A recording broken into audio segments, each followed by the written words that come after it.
Hi everyone, we're Luis and Chiara, and we're both producers and sound designers at Studio Ochenta. And this is the second video in our series on the how to process that we follow to create audio stories. And today, it's all about interviews and how to get them right. As you probably know, interviews are a crucial part of a podcaster's life, and here at Studio Chenta, we know a thing or two about it, considering all of our shows that depend on very good interviews, from Atlas Lingue to Mija on the Mic, and our other works for clients and brands, etc. In fact, both Chiara and I lead interviews regularly for Ochenta's shows, and they all look and feel very different. And they can sometimes be quite challenging, but they're also usually a lot of fun. So we're very happy that we're talking about this today. Yes, exactly, Luis. In fact, today we'd like to share some tips with you to ensure you're navigating the interviews in the best way possible. And please comment on this video if you'd like to learn more, or if there are any topics you'd be interested in us covering in the future. Because we would like to make a series of sort of like how-to videos by Ochenta, by the Ochenta people. And so, if there's anything you're interested in exploring or getting to learn more, we are here, and we're really happy to make your wishes come true. Uh, I guess that, Luis, we can jump right on. We're gonna put this in steps, guys. So when you're gonna maybe revise this video, if there's anything specifically that you want to that you want to explore more, you can jump right into the different steps. So we should start, Luis. Should we start? Yeah, I'm ready. Let's do it. We are ready. Let's do it. Oof. Is it an interview like this thing that we're doing? Probably it is. Who knows? We're gonna consider this at the end Yeah, we're of the, interviewing each other right now for, for the purposes of this video, so that's great. exactly. We're going We're to put gonna the skills comment on into that. practice. Yeah, definitely. Exactly, exactly. So let's begin. The step one for us is understand your guest. It's always important to understand the person that you have in front of you, and not only understanding the person for the way this person is interacting with you at that moment, but making a prior research, like making a research on the person you're going to interview. I guess it would be, of course, like the first thing that you should do when interviewing someone. And Yes, this happens also if you're interviewing a friend of yours. Like, even though you know that person, you should be able to sit down and understand, like, who is this person and what is the topic that you're gonna discuss with this person, and what is the expertise and the knowledge that this person has around that topic. In this way, I'd say, no, Luis, that you could also make the person feel a bit more comfortable. No, your guest can be a bit more definitely. comfortable when interviewing. And also, it's always important, I guess, to make people feel important when you're interviewing them, not only Of because they course. are, of course, but also because, like, if they feel that, like, you're caring about the interview and that you made your research on them, I guess that they feel a bit more inclined to share with you a lot of interesting stuff. What do you think, Luis? Totally agree. Yes. The first example that comes to mind, and hopefully a lot of people who are watching and listening might agree and might be familiar with it already, is the Hot Ones interviews from the First We Feast YouTube channel, whose host is particularly expert at doing this. I mean, not only does he build this rapport of like eating hot wings and dealing with that experience with famous people, which is obviously part of the well, not part of, but like essentially the charm of the interview. But he's also very good at researching his guests, right? Like he will. This is like something very common in that channel, is that guests will often say like, "How did you find that?" Like a piece of information, because like he'll uncover that like a certain Hollywood actor was in a high school play in like this very obscure town, and like how do you find that sort of thing, right? So of course, like he and I guess his team, of course, of researchers and everything, will do a genuinely good job of doing that. So that's a great example. Maybe you don't have like the time, energy, and budget to like have that meticulous of a research, but it's always helpful to, as you said, like make your guest feel like you care about them and that you already, did your homework and are ready to ask them interesting questions, questions that you know that they will be excited to answer and to like give you deep answers about. Definitely.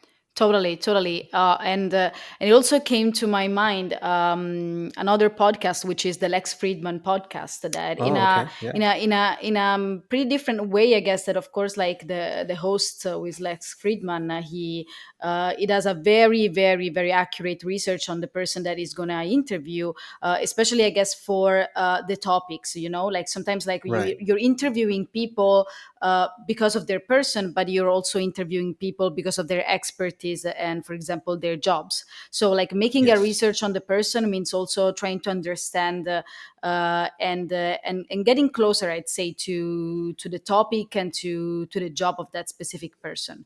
Yeah. And so, I guess that this is the first step. Every time that you're doing an interview, if you're doing an interview, please make sure to understand your guest and make a research.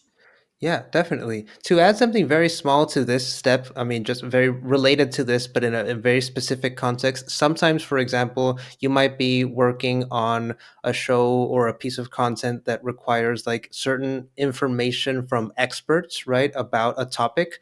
For example, in Atlas Linguae, we would often talk to linguists or like to all sorts of experts, like psychologists or like people who are specialists in very specific subjects, right? So it oftentimes in those cases, it's not about like talking about them specifically and their work unless their work is related to what you want to say, right? So like you also should cater to what you're trying to get from the person, right? So like if you're trying to work on something about like something related to psychology, you're going to talk to a psychologist, but not necessarily talk about like their personal origins with psychology, right? But more along the lines of like Exactly. what they as experts have to say about the topic that you're developing. So definitely make them feel cared for, but not necessarily like having to cater to their personal um, uh, issues or interests that much, right? But more along what you're actually trying to find for the purposes of your interview.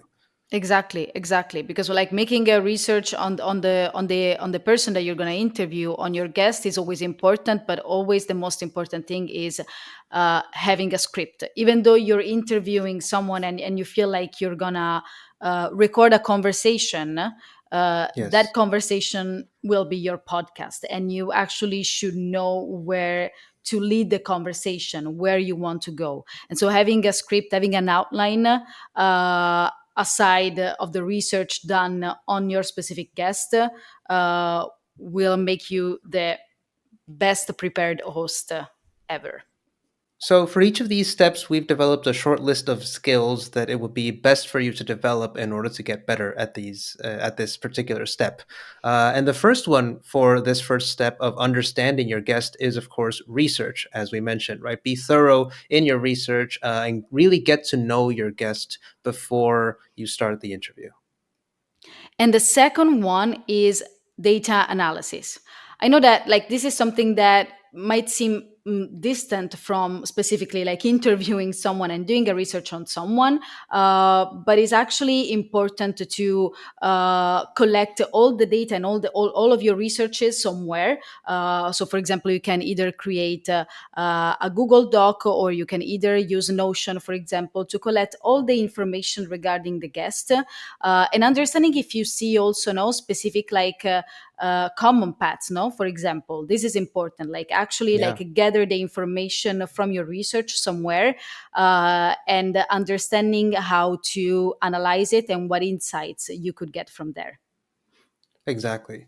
The next one is communication. Of course, it's not useful to do your research if you can't communicate that research, especially in this case to the person you're interviewing, right? So make sure that you can adequately communicate it to them in the form of interesting questions, questions that show your curiosity, show how insightful you want to be in the interview and in getting the material that you need. Exactly. And we have the last one, which is creativity, because I'd say that creativity like will be the skill that will be ever present in all the steps that we're Definitely. gonna highlight today. Because like being creative when doing a research means also being able to, for example, connect to specific topics that the person highlights, other news, no, to possibly Yes. comment the other news that you find with the guest. It's important to also when you do a research on someone or on a specific topic, understanding like what is the world saying around that topic, no, and in Yeah. this sense, like being creative in understanding how you can connect all this information and what is that the new thing that you can gather from there. It's an amazing skill to develop. All right. So moving on to step two.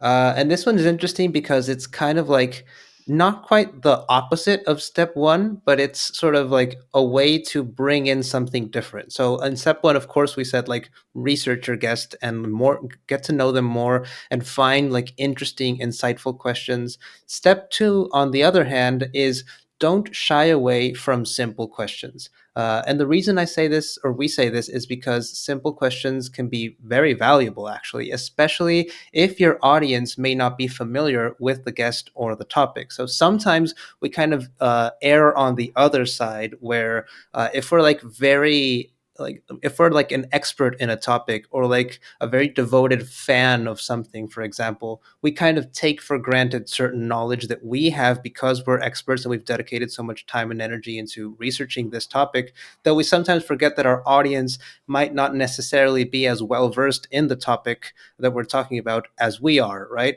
So in that sense, it's always helpful to not forget to ask more basic questions, like asking the expert that you're talking to define something in a very basic way so that people who aren't familiar with the topic can understand it well, right? Totally. I guess that making simple questions it's crucial when interviewing someone, and we know it very well because you, Luis, interview lots of people for Atlas Lingue, and we have Yes. lots of examples of apparently simple questions that you asked and that provoked a very very complicated answer. You know, like we have our season 2 of Atlas Lingue, which is around the languages and communications of our daily lives. And for example, we have an episode on flirting. No, Yes. and I perfectly remember the question that you asked to our guests that were Ailey Quinn, Jean Smith, and Jeffrey Hall. And the question was, how would you define flirting? Like this seems like a simple question. It's not. It's not because we Yeah. might experience flirting in our daily lives, but we might not be able to actually define it. Yes. Defining something, it's actually a Totally. very, very difficult thing to do.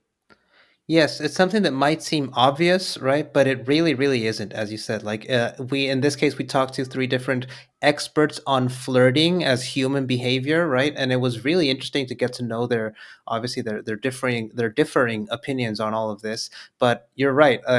It might sound like, oh, this is such a basic question to ask someone who's like an expert on this, right? It's like asking a baker, like, how do you define a cake? You know, like it might be something that Exactly. sounds ridiculous, but like it can often actually bring really interesting answers from our guests, right? Because they all actually have had a slightly different definition of flirting in this case. So it was a very interesting question that provoked a lot of broad answers that we could really start our episode with. Definitely. Totally. In fact, we highly recommend you to check that episode out, and lots of Atlas Lingua episodes out. You know that, especially in season two, we are answering this type of questions. We're answering these questions around the games, around the death, around Of course. flirting, around many different things, Fashion. Yeah, so much. fashion, so many things. So if you're interested in understanding how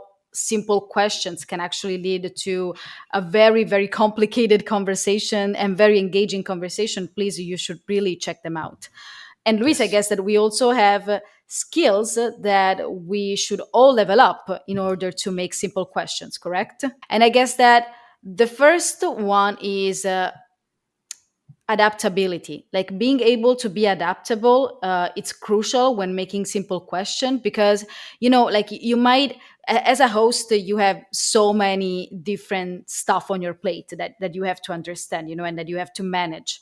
Yes. And actually being adaptable is a skill that is really hard to reach in a very, I'd say, serene way, because when you're interviewing someone, you're always like in this state, a similar state in which I find myself now, in which you feel like you're leading something, and Yes. you're bringing the people to actually listen to you, and you have to give them like reasons to actually do that. Correct? And Definitely. being adaptable means being also open to the fact that uh, your guest might answer to your question in a very complicated way, and you should In understand a how very to manage unexpected that, way. or Yeah. in a very unexpected way, no, and you might feel not prepared for that. But learning how to adapt also to an answer, it's a skill that every great host should have. Definitely. And as you said, it's just something that you really need to practice. Like there's no other way to get it than by like practicing it during actual interviews. So yeah. And the next skill is knowledge of your audience, right? As we mentioned, like the fact that you might be an expert or a fan or like really, really interested in this topic does not necessarily mean that your audience is, right? Even honestly, even if you're actually doing a podcast or any sort of audio material geared towards audiences that are already fans, like you should still sort of reflect on what your audience should and shouldn't already know, right? So you should definitely like introduce people, really let them know who they are, define basic terms, that sort of thing. No matter Totally. how like engaged you think your audience already is to the topic, it's always helpful to like assume a little bit less knowledge, and then just go from there, then assume more knowledge than they actually have and then alienate them. Totally, totally. And I guess that from this specific skill, we have our last skill for this specific step, which is clarity. Because, like, Yeah. being clear when asking a question, especially a simple one, I assure you that it's very, very, very hard. It's difficult. Like asking Yeah. simple questions might seem like an easy thing to do because you don't have to think about it that much, but eventually, like these are the questions to which you're gonna think about even more, because like you might prepare a lot for the hardest questions, but not for the most simple one. Yeah. And so learning how to be clear each time when you ask something to your guest, it's always important. Definitely. Also, in order to make you feel like understood from the guest and for the people listening to you.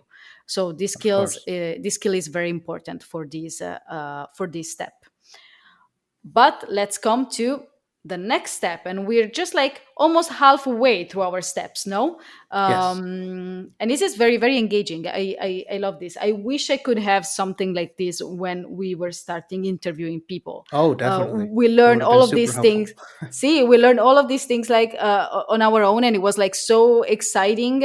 And we also did that by listening to interviews. In fact, guys, I mean, something Yeah. that we didn't highlight in these steps is like listening to podcasts. But I mean, if you're planning to be either a podcast producer or a podcaster, like and creating everything on your own, you should be an avid listener. But that's Definitely. for another episode. Let's come back to step 3, which is appeal to emotions.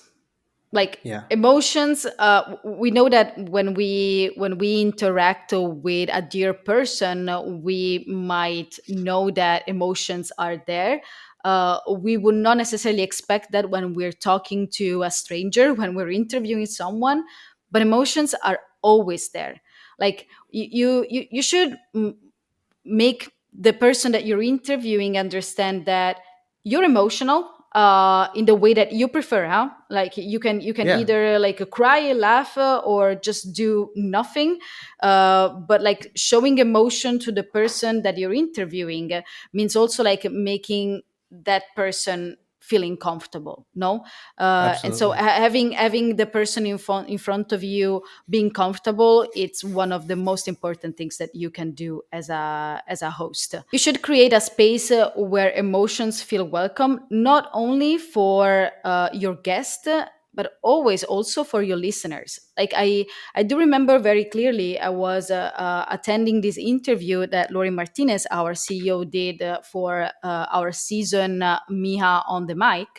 Yes. And she interviewed Kim Gerlach. And Kim is a scent practitioner and a breath worker. And she actually offered a breathing exercise for the audience during the interview. I mean, we are here at another level of Hmm. interaction regarding emotions, but this was something very powerful, actually, no? So being able to share a space where emotions are welcome, and also like to convey specific emotions and to make a gift to people to actually like feeling a specific emotion when listening to you, it's actually something that is very powerful. And also Yeah. to help you gaining that specific atmosphere, you should learn how to use empathetic prompts. So Absolutely. questions such as like, how did that make you feel? Like this is sound very therapist. In fact, Oh like yeah. most of the times, like the guest will ask you, like, "Are you my therapist?" I don't know. Like it did happen to me, I'm pretty sure that it will continue happening to me. Yeah. But I do believe that it's actually a very powerful questions on so many different levels, but you need to be careful. You just can't Yeah. ask a person after 3 minutes like No, necessarily certainly. how that made you feel. No, you should be able to actually put that person at ease, and eventually like towards like the mid part of the conversation and the end, asking these type of questions so that the person can feel Exactly. actually prompt to open and to Yeah. share. Yeah, and on that note to like develop that a little more, you mentioned that I agree. I agree with like you can't really start with the emotionally powerful questions, of course, especially if you don't know the guest yet. If you're still building that rapport with them, right? Exactly, exactly. I Yeah, mean, it depends. Like you're free, of course. Like it's something that yeah, we're not saying out loud, but that we hope is super clear is that like you're super free of of conducting the course. interviews in the best way In you the way you prefer, prefer. in the Yeah, way you prefer. absolutely. Of course, of course. And so if you want to ask like a super like emotional questions, like right after like minute one, I don't know. We also encourage you to try it out, test it out, If and that's let sort us of know like how it yeah. goes.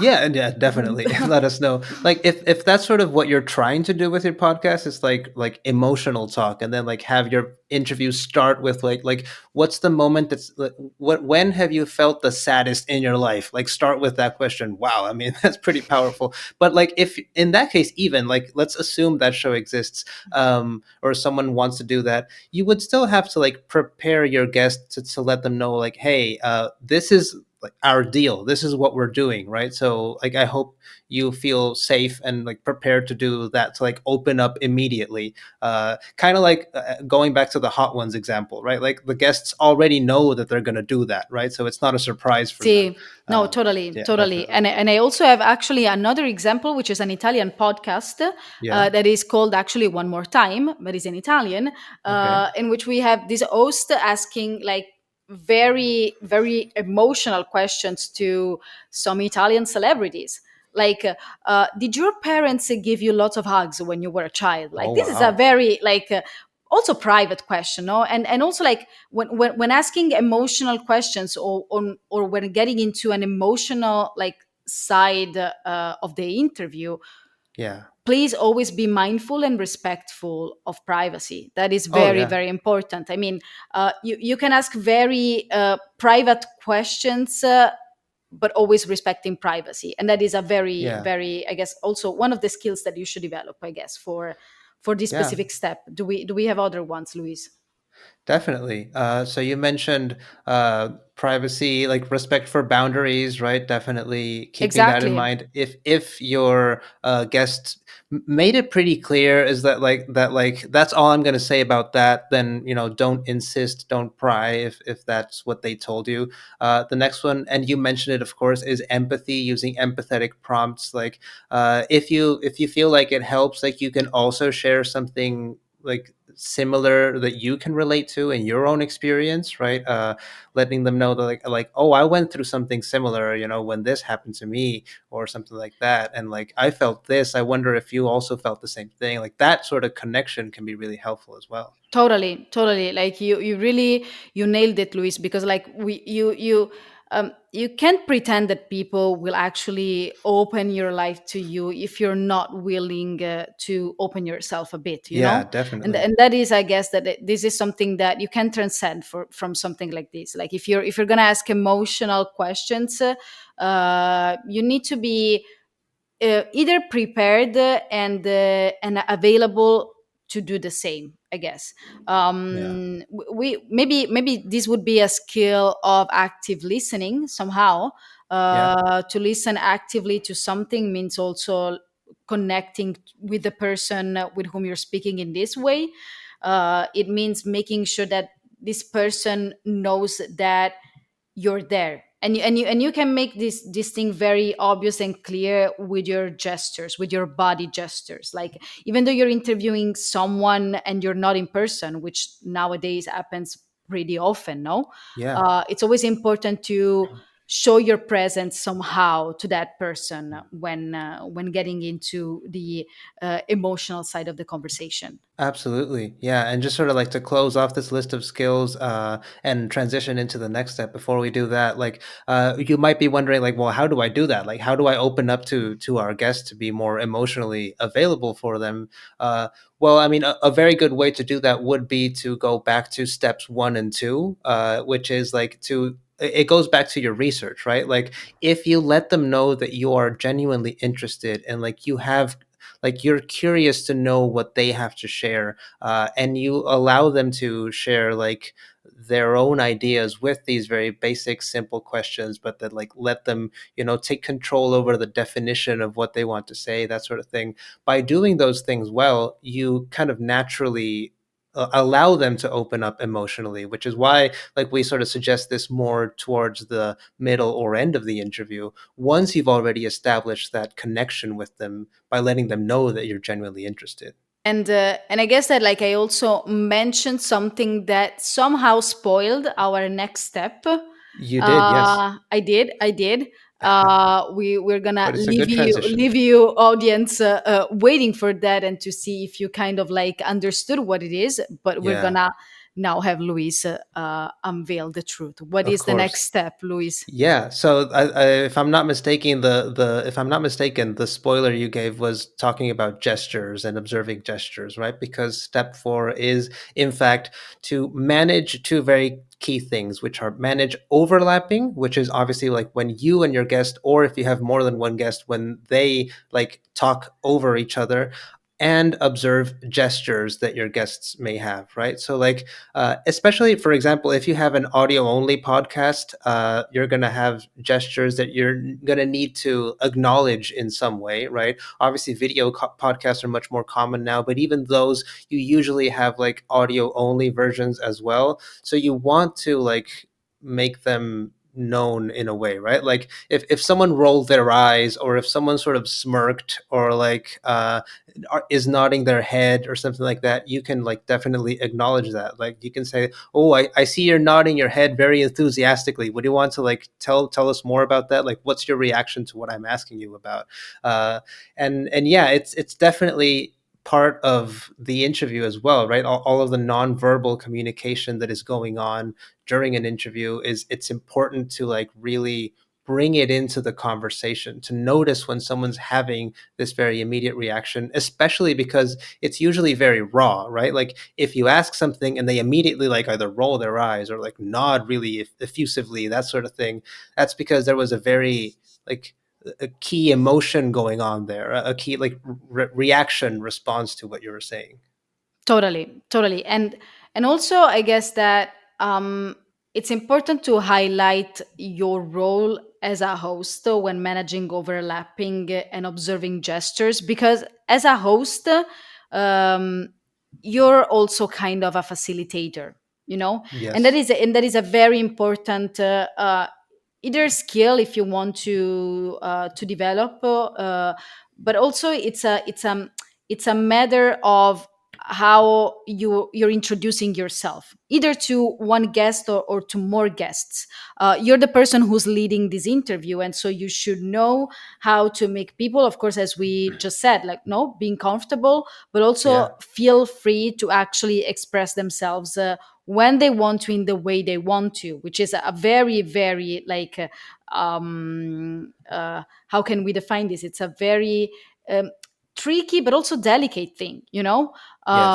I guess that we like Luis and I are both sound designers, and we both experienced that awful thing, which is like having people overlapping and having only one track, which means Oh that yeah. that overlap will stay forever and there's nothing you can do about it. And we hate as sound designers when there's nothing Yes, you can do definitely. about something.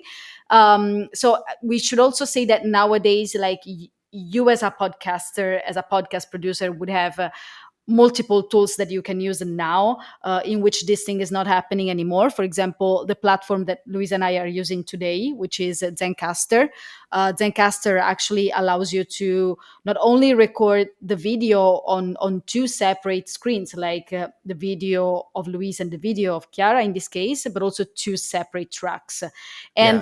And but Luis and I probably we grew up with tools that would not actually allow this. And Zoom, for Yes. example, is not allowing this. So if you're planning No. to do your interviews on Zoom, please be careful, because like Yeah. if people overlap there, and you would like to, I don't know, like not add that specific part of the interview later or to edit it, like be mindful of that, because when you Yeah. record on Zoom, you're recording one video and one track.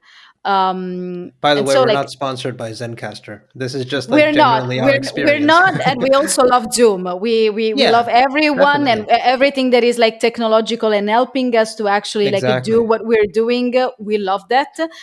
Each one But just again, has its limits, right? Definitely. Things to exactly, be exactly. aware of, be careful of. Yeah.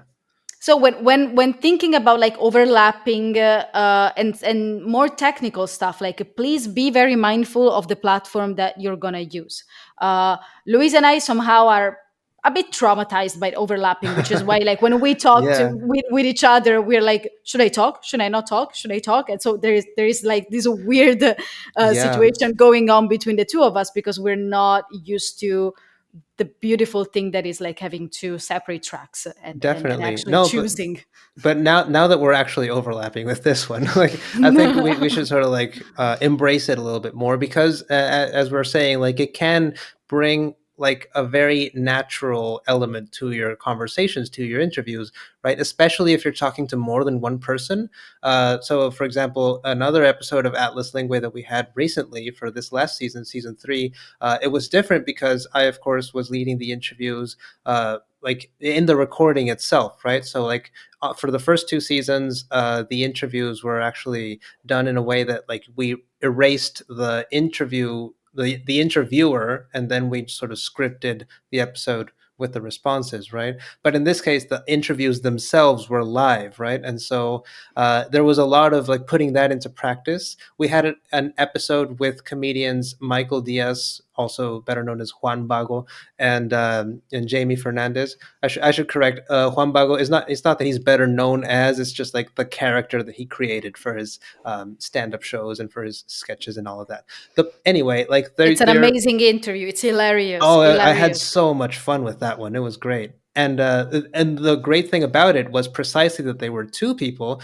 So it wasn't only that I had the chance to like sort of banter with and like talk to and allow myself to like really converse with one of them, but it's like they themselves were also like really giving each other material to be like to add to the comedic element. Like for example, we did these rapid fire questions at the end, and they were genuinely like so happy in a ridiculous way that they had the same answer to the same question, and they were like, "Oh, I was about to say that one. No way, really?" And so like I don't know, their banter, because of course they're also like good friends and they know each other.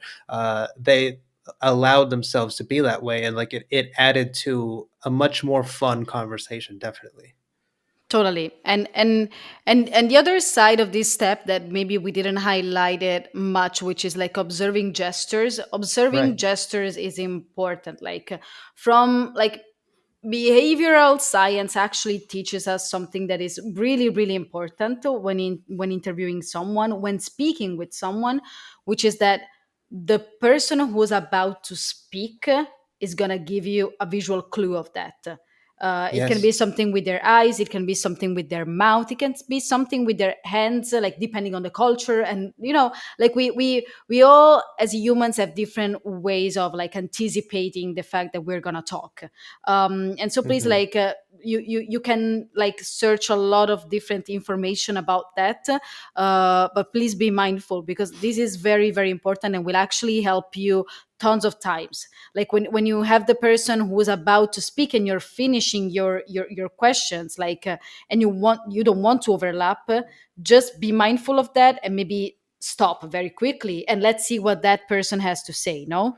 Yeah, So like absolutely. you're talking, but you're also like seeing that person. It can be in person, it can be on video, it can be live, whatever. Like this is always gonna happen. And I do believe that there are like a couple of different skills that you can develop and explore for this specific step, which definitely are your observation skills. Like Oh yeah, absolutely. observation, it's like crucial for anything, as I'd say for creativity all the time. But observing the other person and observing the situation is something that is going to help you a lot with overlapping and gestures. Yeah. And another skill, which is like something that we're not very good with it, Luis. We're never good with that. Like timing, it's something that Luis and I are not the best in managing it, but it's actually very very important. Like because when you're overlapping, when you want to finish all the questions that you have and you want to ask everything and you want that person to tell you everything, but at the same time you have a specific like time amount Yeah. that you can actually use. One, because that person probably will not like give you a whole day unless you are Lex Yeah. Friedman, they're doing with him. But if you're not, or Joe Rogan, but if you're not, probably like they have commitments, and so you need to stick to a specific like timing. Yeah, definitely finding that balance between like, should I let this person just like give me everything that they want to share? If they're like, taking up a lot of time with like one or two questions, and you only have some like a few minutes or like an hour or something with that person, you might want to tell them like, okay, so we want to cover like these other things.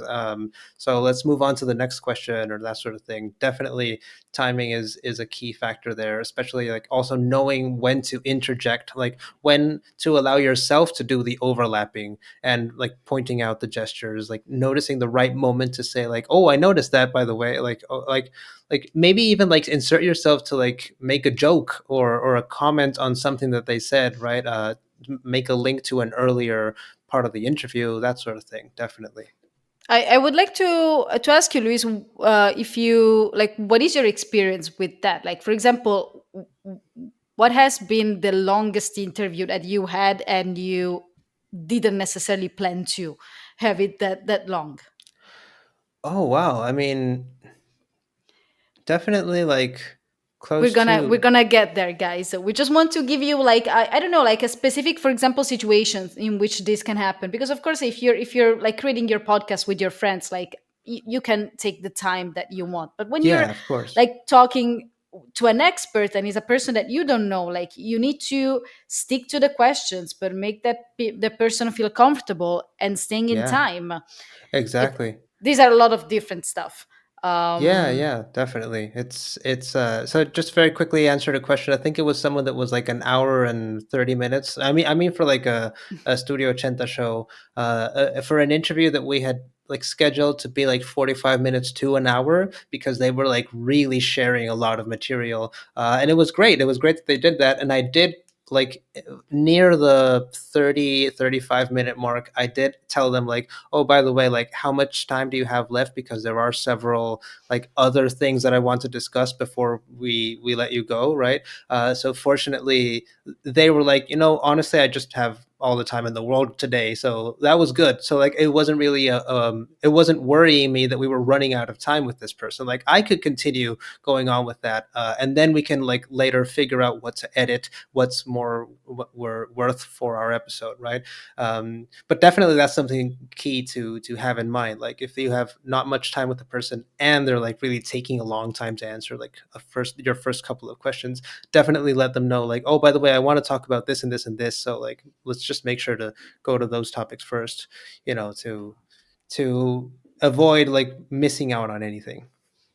Totally, totally. And we're coming toward the end of our steps. Like Yes. we marked actually how many are they? Are they six, Seven. seven, Yes. seven? It's a weird number, seven. I would have expected like five, but no, we wanted to go with seven because speaking about timing, no, I'm joking. There is another step, which is step Well, it is five. kind of have it is kind of related to timing. It is kind of related to timing. You're right. So the one that you might expect to be the final step because it is step five, and we like round numbers, and so we would Yes, expect that five is our final step. It's not. It is silence is your friend. absolutely. It is. It is. We're going to stay 1 minute in silence to make you understand that. No, we're not. But silence can actually be very powerful, Luis. And I guess that you actually mastered this Totally. very, very, very well. I had the chance to witness like several interviews that you did, and of course like listen to other podcasts. And when you encouraging like moments of silence means also actually giving that guest and the person the possibility to expand on something, because Yes, like people usually want to feel silence, exactly. as we know, Yes. no, that is another We like feel a uncomfortable with behavioral. silence. Yes, we feel uncomfortable with silence, and so if you like somehow like provide these moments, so without necessarily like planning it, but just because like they come sometimes, no, as in a normal Yeah. conversation, uh you can simply wait. You don't have necessarily to feel that silence. Of course, you can't wait forever. You can't like stay No, in no. silence for 10 full minutes if you're on interview. But still, like sometimes you can like just pause for a little second and see if there is Exactly. something that that person, for example, add. Like instead of asking sometimes follow-up questions, which is something that you might Absolutely. need to do for the purpose of the interview, you might just stay in silence and let's see where the guests go from there.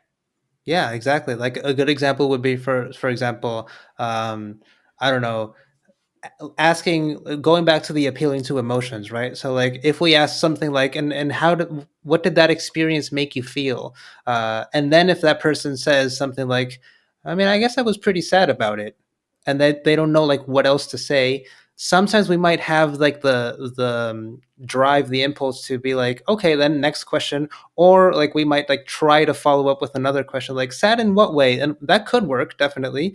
But sometimes if you just like feel like the answer wasn't quite satisfying, as you said, you can leave a couple of seconds of silence. So after that person said, I guess that made me feel pretty sad, and then you just leave like 3 or 4 seconds of silence, they're gonna, well, maybe not everyone, of course, but like they might want to try to develop that answer more, and then go into, yeah, because like this happened and this happened, and then they start like telling more of their experience. That's and all of that happens because you sort of initiated that moment of silence where they felt like you were expecting more, so they want to, or they feel like they should give you more, a more elaborate answer. Totally, totally. And in fact, I'd say, I don't know, Luis, what you think about that, but of course, like one of the main skills that you should um, develop or improve, or maybe you're very lucky and you're very good at it. I don't know. I'm not, but Hmm. I'd say that is patience, like being Oh patient yeah, in life. That is a very important skill to just develop, in I general, guess. yeah. Yeah, especially in the fast-paced world in which we live. Of But I guess course. also, like being patient with the person that you have in front of you, especially if that person is sharing something, is actually very powerful. Like it can lead to very powerful answers, to very powerful moments, and I guess that this is another way to make the person in front of you feel comfortable, no, with you and with the Yes. situation. Yeah, and on a similar note, we've mentioned this skill for other steps too, but it's very important here as well, which is active listening, right? Which is again like Totally. finding the moments where you feel like silence can bring you something else, right? Like to know when to allow that silence to linger a little bit in order for your guests to feel like they should or they feel like welcome to elaborate more on the topic. Definitely. Yes, yes. And to like another note, talking about always like skills to develop for embracing these moments of silence, I guess that this is something very, very hard for people to do, and I always put myself into all things that are like hard Hmm. to do, of course, which is Yeah. like getting comfort with uncomfortable situations, because like silence, it's not the most comfortable situation in which you can find yourself, especially if you're interviewing someone. If you're Yeah. like, let's say, with a friend of yours, with your mom, with your parents, or whoever, like maybe you would be like cool with that, but with a guest, you will feel the need to fill that void. You will feel that, because you know that it's on you, and learning how to be comfortable with uncomfortable situations means also like learning to listen to yourself, like Yes. and to try to either like stay patient and present and positive. It's gaining and somehow improving some of your like also personal skills, like very, Yeah, very, very personal.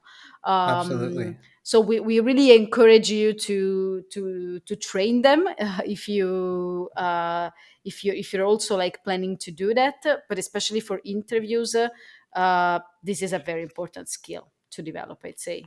I realize that Definitely. lots of skills that we actually put in different steps of our, I'd say, how can we call this, of our A guide, list, a how our to, our yes. our how to are actually like skills that would like getting into all of these steps, Yeah, definitely. there are some skills that we actually wanted to highlight for specific like steps, but getting comfortable with uncomfortable situations, I mean, it's actually like a skill that everyone in life Yeah. should somehow somewhat train. Absolutely. And to sort of transition with that last skill of comfort with uncomfortable situations, that kind of leads us into this next step, which is the second to last one in this list, which is step 6. You are allowed to ask for clarifications from your guests, and I mean that in transitioning from the discomfort, because like sometimes, for example, you might feel wary of the other person's time or like of asking them to say something in a specific way. But it's also important to know that like you should be guiding the content creation in all of this, right? So for example, if you're thinking of creating a podcast or any sort of audio material where you want to erase your own voice from it and just let them speak like a non-hosted segment or something like that, if you want them to be able to like explain it on their own without any sort of voiceover from your part or that sort of thing, sometimes that means that certain responses have to be able to very clearly say what you want them to say, right? So, for example, if you ask something, going back to the how did that make you feel example, right? And if they just say sad, then I mean that's not really a very helpful answer if if that's what you're going for, if that's the format that you're going for. So then you can ask them to say, please answer these responses as, or answer your questions as full sentences, like I felt sad in this moment, or like that moment made me feel sad because, and not just like sad because something, and that's really helpful. And like sometimes your guest might forget and they might like start saying something, and you kind of have to like remind them again, like, I'm sorry, could you please like start the answer again, just so we have it in the right style and everything. If they said something and you already know what they said, but they said it in a kind of confusing way, you're allowed to ask them to like, can you just repeat that again, just so we have like a clearer take on what you said. Because it might feel uncomfortable to ask them to like repeat something, especially like telling them like, can you say this, but in the end, like, you're not asking them to change the content of their answers, just to like give it the correct format or the ideal format for what you're trying to structure your interview for. See, See, yes, totally. And I guess that in this sense, we have our season of Atlas Lingue, the season one, I guess, that would be one of the greatest to check out regarding this specific topic that you highlighted, because this is something that I'd say that not lots of people will tell you, and that you would not necessarily think that you would be interested to know, but this is Hmm. actually something that is crucial when you're doing an interview. If you're planning to not appear in the interview for whatever reason, or if you want to, for example, stay like feel free to not necessarily use your voice later or to also edit, it's important that the answer to the questions makes sense in a kind of like standalone version, Yes. as you said. So maybe you want to check out our season one of Atlas Lingua, in which Luis actually asked these type of questions, and you can actually check how the people responded to those questions. And also, I guess that if you're planning to not appear like ever during the post production of the interview, you can also just say at the very beginning of the interview to the guest, like, we're gonna structure it like this, like being very explanatory. Would be very, very important in this case. And of course, you Absolutely. always have to remind people, because people forget, especially if you're interviewing them and you're changing topics. So you need to Yeah. remind both yourself and themselves. So yes, I'd say that we have some skills for this step, of Yep. course, that you can for sure train, which is I mean, the first one is critical thinking. Critical thinking is, I'd say, like in your life, crucial. So Hmm. whatever you're doing, it's important to train your critical thinking, and to always be present to yourself. No, because asking for clarifications means also like putting yourself in a not necessarily like maybe in an awkward position with the person you're interviewing, no, because like it might Yeah. seem that you were not listening somehow. But you need to be critical always when this person is talking to you, and feel really when do you have the need to actually ask for those clarifications, and not being afraid of asking that. Absolutely. Being flexible, which is another skill that you should develop for this step, like being flexible to getting outside of your comfort zone. If you like, sometimes, if you ask for clarifications, you might feel vulnerable in that moment, or you might feel like to break up the flow of the conversation. But it's actually something very, very powerful, Luis. I don't know, what do you think Yeah. about that, like to Absolutely. like to being like learning how to be vulnerable when asking for clarifications, no, and not Yeah. only because you're sharing with your audience a specific like piece of topic, but also like because you need to learn how to do it for yourself somehow. Yeah, and the flexibility to also like be ready for different kinds of answers, right? So like if someone tries to clarify but doesn't quite clarify it in the way that you expected them to, I mean that you can only go so far with someone. Like you really try and like you don't reach that, you also have to have the flexibility to be like, well, I mean, I might have to do some tweaking in editing, that sort of thing, to make it work. as best as we can, right? So like really do the job of like clarifying, but then also if it doesn't end up working, then well, you tried, and then you can like be flexible to adapt. Definitely. Totally. And I guess that we're coming to the last step Yeah. of our how to. Number Yes. seven. I really don't like that it's number seven. We should have gotten to 10 at least. Like we're gonna revise this for the I next don't time. know. Seven seems like a nice enough number, I guess. It's a nice enough number. We're gonna ask our audience what they think about number seven. Yeah. But yes, like we have the final step, and which is like the most important one, I Yes. guess. It's Should I not. say it or Everything should is we say it? important. Or, To the three, to the count of three, we're all gonna right. no, no, exactly. No, no. Please, Louise, share Yeah. the our next and final step. Step seven is stay open to unexpected surprises, of course, right? So, like, obviously, we've said, like, do your research, be prepared, like, prepare your list of questions that are, like, absolutely essential and all of that. And having said that, it's always very important to stay open to surprises, right? So, like, sometimes a like an answer to a question might take you on a tangent that's it's worth like exploring a little bit, like it's worth to like go off of your like predefined interview path and like explore that thing that you weren't necessarily expecting to find from that interview, but that is suddenly bringing you all of this new material. Like if they suddenly give you like a fascinating story that you didn't know about, you can be like, okay, let's talk about that then, because that can definitely be a good, piece of content. And then we might go back to the questions and like revise like if some of that already answered our questions and that sort of thing.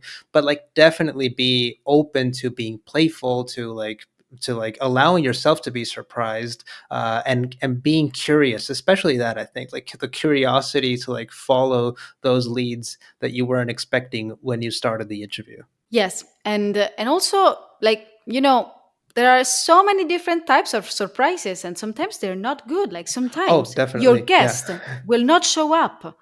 That is a Yeah. reality. Sometimes it happens, and not because like people hate you or like don't take it personal. Like most of the times, of course, it's not. But people are human beings, and Yeah. you are a human, and the people you're interviewing are humans, and we all have our super busy schedules, and sometimes we mess things up, Yeah. and this can happen either to the person you're interviewing or either to you to forget Yeah. that. Like we hope and we really highly recommend to not make this happen, but this eventually at some point could happen, and you should not like mortify yourself like No, this is all absolutely. of your fault, and you should not do this for the rest of your life. It's Yeah, not. absolutely. You need, but please like be make sure to apologize with the person eventually if this is on you. Make sure if the person didn't show up to the interview because like maybe they had an emergency, maybe they forgot, Yeah, like or a please, connection problem, that sort of thing. connection problem, anything can happen. Like please make sure to send them a follow-up email by asking if everything is okay, if you can reschedule, like Yeah. being always like super available and open to unexpected, in this case I would not say surprises, but things that might happen, Absolutely. as you said. And be also like when we talk about surprises and we talk about like unexpected stuff that could happen, um I guess that we should also include that, as you just said, Luis, know the fact that you might eventually decide to change the topic once the person is there with you, just because why Yeah. not? Yeah, um definitely. and of course like you might have an outline, but if that person has very very interesting stuff to say to you, to something that you were not necessarily expecting, Mhm. like you really have the right to delve into that topic and explore it, because why not? Absolutely.